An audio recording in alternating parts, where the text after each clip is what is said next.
राजा भानु प्रताप सिंह ने राघव को सिया से दूर करने का फैसला कर लिया था। इसलिए उसने राघव के खिलाफ एक फुल प्रूफ प्लान तैयार किया और उसके तहत उसने राघव को लंबे समय तक जेल में भेजने की कोशिश करते हुए करण तिवारी के पास एक बार फिर कॉल किया। भानु प्रताप सिंह ने करण तिवारी के पास कॉल करते हुए उससे कहा, हमें राघव सिंघानिया के अतीत के बारे में सब कुछ जानना है। उसके अतीत के हर एक पन्ने के हर एक अक्षर के बारे में जानना है कि उसने कब क्या किया और उसके साथ कब क्या हुआ। भानु प्रताप सिंह की बात सुनकर करण तिवारी ने फोन के दूसरी तरफ से कहा, आप चिंता मत कीजिए हुकुम साहब, अगले 1 घंटे में राघव की पूरी जन्म कुंडली आपके सामने होगी। राघव का खास आदमी उसकी हर एक चीज के बारे में बहुत अच्छे से जानता है कि वो कब कहाँ जाता था, उस पर कौन कौन से इल्जाम लगे हुए हैं और उसने आज तक अपनी लाइफ में क्या कांड किया है। करण तिवारी आगे कुछ बोलता, उससे पहले ही भानु प्रताप सिंह ने कहा, हमें फर्क नहीं पड़ता कि वो राघव सिंघानिया का खास आदमी है या तुम्हारा। हमें तो बस उस राघव सिंघानिया को जेल की ऐसी कार कोठरी तक पहुंचाना है जहां से वो कभी ना निकल पाए और ना ही हमारी रानी सा तक पहुंच पाए। भानु प्रताप सिंह की बात सुनते ही करण तिवारी ने मुस्कुराते हुए कहा, आप चिंता मत कीजिए हुकुम साहब, हम उस आदमी को अगले 1 घंटे में राघव की जन्म कुंडली के साथ आपके पास भेज देंगे और वो आदमी आपको सिर्फ राघव की जन्म कुंडली ही नहीं देगा बल्कि वो खुद राघव का सबसे बड़ा दुश्मन है। इसलिए राघव सिंघानिया को कार कोठरी तक पहुंचाने में आपकी पूरी मदद करेगा।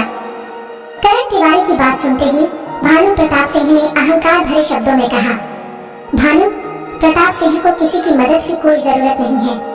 वो अकेले ही किसी भी दुश्मन का सामना कर सकता है। उसके लिए उसे किसी की मदद की जरूरत नहीं है। लेकिन फिलहाल हमें उस राघव सिंघानिया के खिलाफ उसे जेल भेजने का फुल प्रूफ सबूत चाहिए। इसलिए हम उस आदमी से सौदा करने को तैयार हैं। लेकिन इसका मतलब ये नहीं कि भानु प्रताप सिंह बिना किसी मदद के ये काम कर नहीं सकता।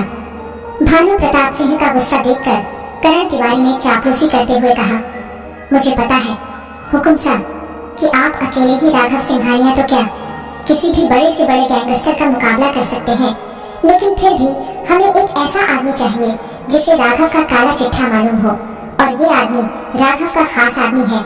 उसे राघव की रग रग के बारे में पता है।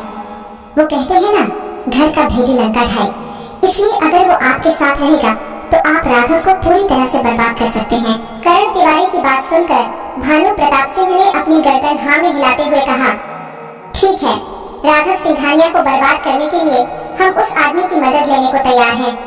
तुम उसे जल्द से जल्द हमारे पास भेज दो। उसके बाद हम देख लेंगे कि हमें राघव सिंघानिया के साथ क्या करना है और क्या नहीं। इतना कहकर भानु प्रताप सिंह ने फोन कट कर दिया और फोन काटकर सीधा उस कमरे में गया जहां सिया बिस्तर पर लेटी हुई आराम कर रही थी। लेकिन भानु प्रताप सिंह ने जब उस कमरे में जाकर देखा तो सिया वहां नहीं थी। सिया के बिस्तर को खाली देखकर भानु प्रताप सिंह ने चिल्लाते हुए कहा, रानी सा कहाँ हैं आप? भानु प्रताप सिंह के काफी देर तक चिल्लाने के बाद भी जब सिया उसे कहीं दिखाई नहीं दी तो उसने अपने हाथ से ताली बजाते हुए अपने एक नौकर को बुलाया और उससे पूछते हुए बोला, हमने तुमसे रानी सा के रूम की पहरेदारी करने के लिए कहा था, कहाँ भाग गए थे तुम? और हमारी रानी सा कहाँ है? भानु प्रताप सिंह की बात सुनकर नौकर ने सर झुकाकर दबी आवाज में भानु प्रताप सिंह से कहा, हुकुम साहब, वो रानी सा, मैंने उन्हें मना किया था लेकिन फिर भी वो वहां चली गई। नौकर आगे कुछ बताता उससे पहले ही भानु प्रताप सिंह ने चिल्लाते हुए कहा, कहाँ चली गई मूर्ख? अब आगे भी बकोगे या ऐसे ही बड़बड़ाते रहोगे?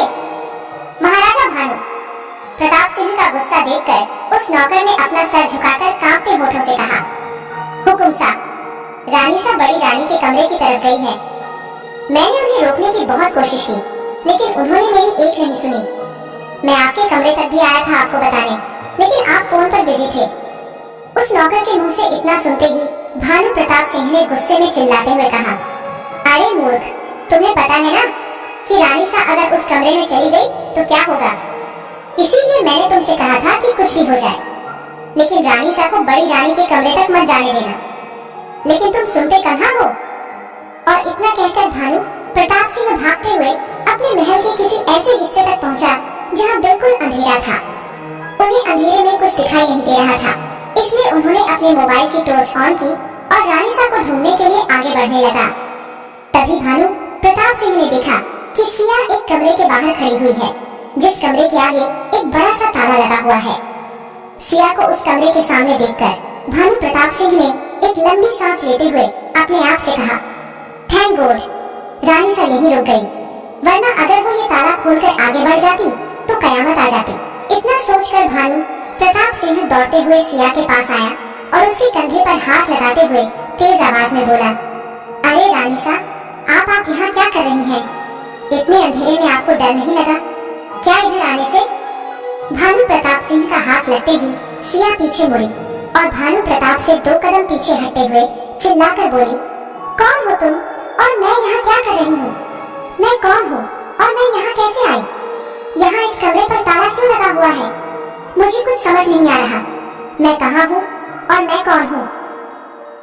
सिया की बात सुनकर भानु प्रताप सिंह ने एक कुटिल मुस्कान के साथ अपने आप से कहा, अच्छा हुआ रानीसा, आप अपने उस प्रेमी राघव सिंघानिया के बारे में सब कुछ भूल चुकी हैं।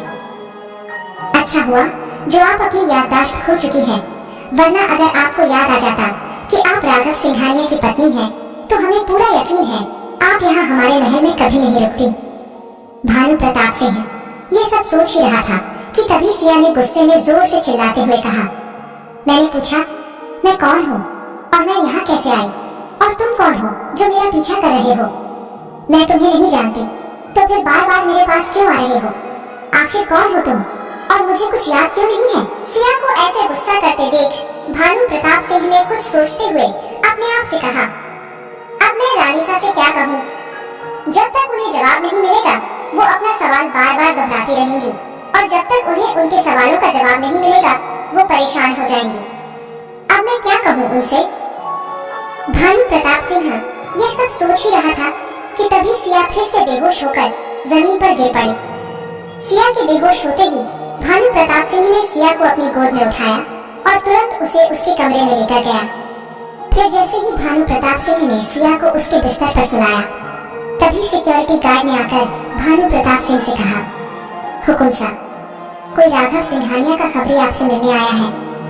उस सिक्योरिटी गार्ड के मुंह से राघव सिंघानिया का नाम सुनते ही सिया ने एक पल के अपनी आंखें खोली और अपनी पलकें झपकाते हुए दबी आवाज में बोली, राघव।